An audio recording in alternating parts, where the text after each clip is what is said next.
ఆనాడు చెప్పిన మాటలు కాదు, చెప్పినవే అదే విధంగా ఈనాడు రైతు భరోసా పథకం 9 రోజుల్లో 9,000 కోట్ల రూపాయలు పోయినసారి రైతు ఖాతాలో వేసి తుమ్మల నాగేశ్వరరావు గారి అధ్యక్షతన రైతులకు రైతు భరోసా వేసినాం.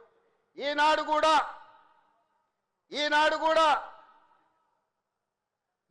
కూడా రైతు భరోసాలో భాగంగా మొదటి విడతగా 3,500 కోట్లు, రెండవ విడత 2,200 కోట్లు, మొత్తం 5,700 కోట్లు ఈరోజు రైతుల ఖాతాలో రైతు భరోసా వేసి వచ్చే నెలలో ఇంకా 3,300 కోట్ల రూపాయలు రైతు భరోసా పథకంలో భాగంగా 9,000 కోట్ల రూపాయలు ఇవాళ రైతుల ఖాతాలో వేసి రైతుల కళ్ళల్లో ఆనందం చూడాలి. వ్యవసాయం దండగ కాదు, వ్యవసాయం పండుగ చేయాలని ఒక గొప్ప సంకల్పంతో ఈనాడు ఇక్కడ మనం ఈ కార్యక్రమం తీసుకున్నాం. మిత్రులారా, ఇంత మంచి పండుగ కార్యక్రమం చేసుకుంటూ రైతులను ఆదుకుంటూ రైతుల కష్టాలు తీర్చుకుంటూ సాగునీటి ప్రాజెక్టులు పూర్తి చేసుకుంటూ రైతుల అవసరాలు ఏమున్నాయో అడుగుతూ ఇల్లు తిరుగుతూ రైతులు పండించిన సన్న వడ్లను ఈనాడు పేదలకు 3,15,00,000 మంది తెలంగాణ బిడ్డలకు ఇవాళ సన్న బియ్యం, తెలంగాణ పండించిన బియ్యాన్ని ఇవాళ పేదలకు అందిస్తున్నాం.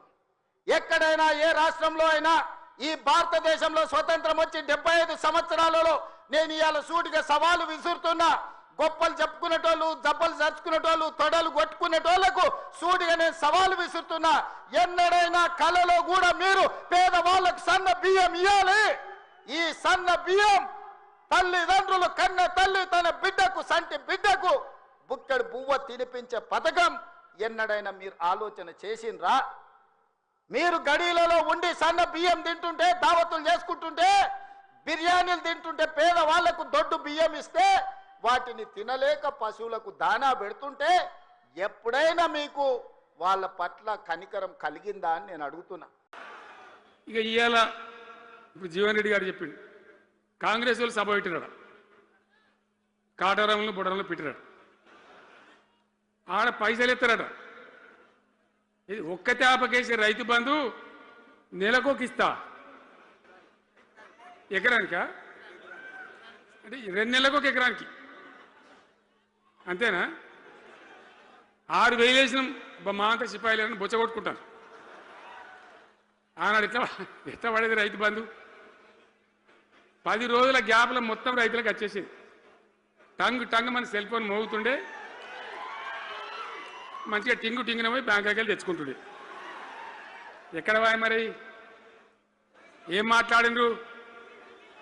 ఉరుకుని బ్యాంకులకు పోయి 2 లక్షలు 3 లక్షలు లోన్ తెచ్చుకోండి. తెల్లారే ఆనాడే సంతకం పెడతాం, లోన్లన్నీ మాఫీ అయినాయా? ఇట్లా అడ్డగోలు నోటికొచ్చిన మాటలు చెప్పి, ఇష్టం వచ్చిన కథలు చెప్పి అర్రాసు పాట పడినట్ట. కేసీఆర్ 10,000 ఇస్తాడా, మేము 15 ఇస్తాం. పింఛన్లు 2,000 ఇస్తాడా, మేము 4,000 ఇస్తాం. వికలాంగులకు 4,000 ఇస్తాడా, మేము 6,000 ఇస్తాం అనే వరకల్లా మన వాళ్ళు మోసపోయారు. నేను చెప్పిన ఇది మోసంరా నాయన, గోసపడతాము, ఇది అయ్యేది కాదు, ఆర్థిక పరిస్థితి లేదు అని నేను చెప్పిన ఆ రోజే మీటింగ్లలో చెప్పిన. కానీ కొద్దిమంది ఆశపడితే ఏమైంది? 1.7%తో బీఆర్ఎస్ ఓడిపోయింది. మనం కూడా 39-40 ఎమ్మెల్యేలు గెలిచినాం. ఇంకో 10 మంది కొద్ది తేడాతోనే ఓడిపోయింది. అయితే 1.7% తేడాతోనే బీఆర్ఎస్ ఓటమి పాలైంది. సరే, మంచి మాట. మరి వచ్చిన ప్రభుత్వం పనిచేయాలి కదా, వాళ్ళకు కూడా అవకాశం ఇవ్వాలి కదా. సరే, మన నాన్న వాడో వీడో కొంత దుంకులాడినా నేను మాట్లాడలే, నీ బయటికి రాలే, తక్కువ 1-2 సార్లు తప్ప రాలే. వాళ్ళకు కూడా ఛాన్స్ ఇవ్వాలి, అవకాశం ఇవ్వాలి. మనం ఎక్కసంతో ఉండొద్దు, చేయని ఏం పరిపాలన చేస్తారో చేయని, మంచిదే కదా అని చెప్పి అనుకున్నాం. మరి ఏమైతుంది? ఎక్కడ చూసినా చిల్లర మాటలు తప్ప ఒక్కటంటే ఒక్కటన్నా నిర్మాణాత్మకమైన కార్యక్రమం ఉందా?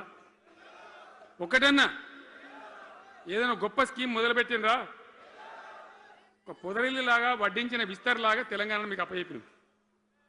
ఎన్నిటల నంబర్ 1 తెలంగాణ, మంచినీళ్ళ సప్లైల నంబర్ 1, కరెంటు సప్లైల నంబర్ 1, పర్ క్యాపిటల్ తలసరి ఆదాయంలో నంబర్ 1, రాష్ట్ర స్థూల ఉత్పత్తి జిఎస్డిపిల నంబర్ 1, ఎన్నిటలను కేంద్ర అవార్డు రావాలి.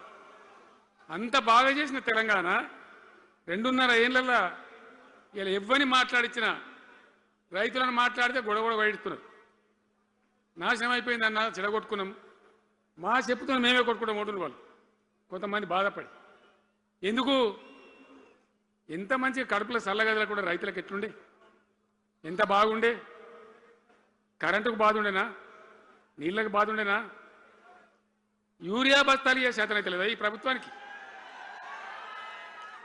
యూరియా బస్తాలు కావాలి రాబోయే అంటే యాప్ పెట్టినే ఉంటాడు. దుకాణంలో లేకపోతే యాప్లోకి వెళ్తాయా? ఈ దమ్ముంటే తెచ్చి దుకాణంలో పెట్టాలి, కానీ ఆ యాప్లు పట్టుకొని తిరిగితే కాళ్ళకు వాపులు వస్తాయి, బస్తాలు మాత్రం దొరుకుతలేవు. నిజమేనా నేను చెప్పేది? యాడ చూసిన ఎరువు బస్తాలు కూడా శాతం కాదు ఆఖరికి. అంతకుముందు కాంగ్రెస్ గవర్నమెంట్ ఉన్నప్పుడు అట్లే ఉండే, పోలీస్ స్టేషన్లో పెట్టి అమ్మిండ్రు యూరియా బస్తాలు. ఇవాళ మళ్ళా చెప్పుల లైన్లు, కాళ్ళకు వాపులు రావాలి. ఆటోలు ఇచ్చేవానికి చెప్తే 10 బస్తాలు వేసిపోరాబోయంటే పొలం కాడ వచ్చి ఎత్తుండే. ఇలా యూరియా కోసం ఇంత బాధన? ఇది ఎంత అసమర్థమైన ప్రభుత్వం, ఎంతగాని శాతగాని ప్రభుత్వం, అన్నిటికీ బాధన.